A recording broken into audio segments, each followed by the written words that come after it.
प्यारे बच्चों, आज हम लोग क्लास 10th का सब्जेक्ट फिजिक्स पढ़ने जा रहे हैं। पारदर्शी पदार्थ किसे कहते हैं, यानी पारदर्शी पदार्थ क्या है। यानी वे पदार्थ जिनमें से होकर प्रकाश आसानी से क्या करता है, पार कर जाता है, उसे क्या कहते हैं, पारदर्शी पदार्थ कहते हैं। यानी वे पदार्थ जिनसे होकर प्रकाश आसानी से पार कर जाता है उसे हम क्या कहते हैं, पारदर्शी पदार्थ कहलाते हैं। जैसे कांच, पानी, हवा आदि। दूसरा दिया है पारभासी पदार्थ किसे कहते हैं, यानी पारभासी पदार्थ किसे कहते हैं, यानी वे पदार्थ जो उन पर पड़ने वाले प्रकाश के एक छोटे से भाग को ही अपने में से होकर जाने देते हैं, उसे हम क्या कहते हैं, पारभासी। एक बार और सुने, यानी वे पदार्थ जो उन पर पड़ने वाले प्रकाश के एक छोटे से भाग को ही अपने में से होकर जाने देते हैं, उसे हम क्या कहते हैं, पारभासी पदार्थ कहते हैं। जैसे आँख की पलक, दूध, हल्के बादल आदि। तीसरा दिया है अपारदर्शी पदार्थ किसे कहते हैं, यानी अपारदर्शी पदार्थ क्या हैं, यानी वे पदार्थ जो प्रकाश को अपने में से होकर नहीं जाने देते हैं, उसे हम क्या कहते हैं, अपारदर्शी पदार्थ कहते हैं। यानी वे पदार्थ जो प्रकाश को अपने में से होकर नहीं जाने देते हैं, उसे अपारदर्शी पदार्थ कहते हैं। जैसे लकड़ी, लोहा, पत्थर, पेंट, मोटा गत्ता इत्यादि।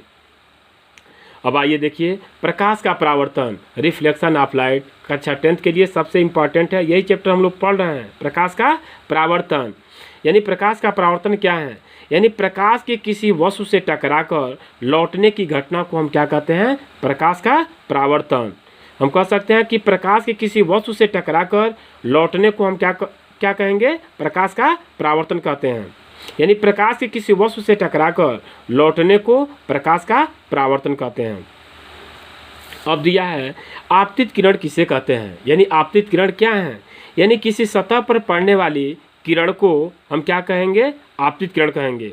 यानी किसी सतह पर पड़ने वाली किरण को आपतित किरण कहते हैं। दूसरा दिया है आपतन बिंदु किसे कहते हैं, क्या है, आपतन बिंदु किसे कहते हैं, यानी जिस बिंदु पर आपतित किरण सतह से टकराती हैं उसे हम क्या कहते हैं, आपतन बिंदु कहते हैं। यानी जिस बिंदु पर आपतित किरण सतह से टकराती हैं उसे हम क्या कहते हैं, आपतन बिंदु।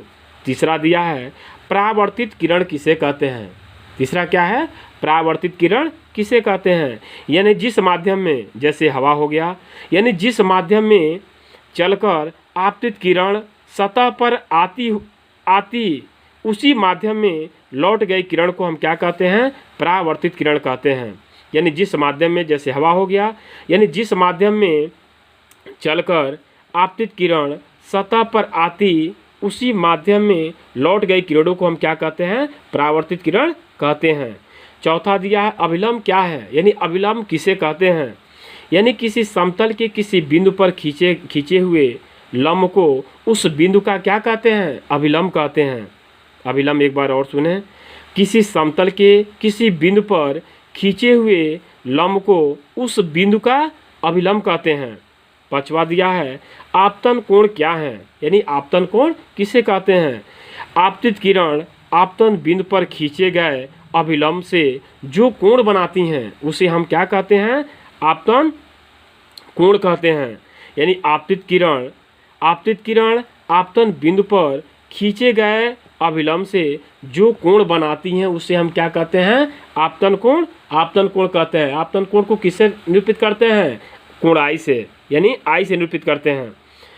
अब दिया है परावर्तन कोण, यानी परावर्तन कोण क्या है, यानी परावर्तित कोण आपतन बिंदु पर खींचे गए अभिलंब से जो कोण बनाती हैं उसे हम क्या कहते हैं, परावर्तन कोण कहते हैं।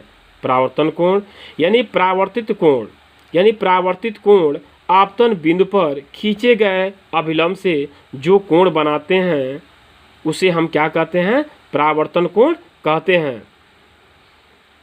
नेक्स्ट अगले वीडियो में।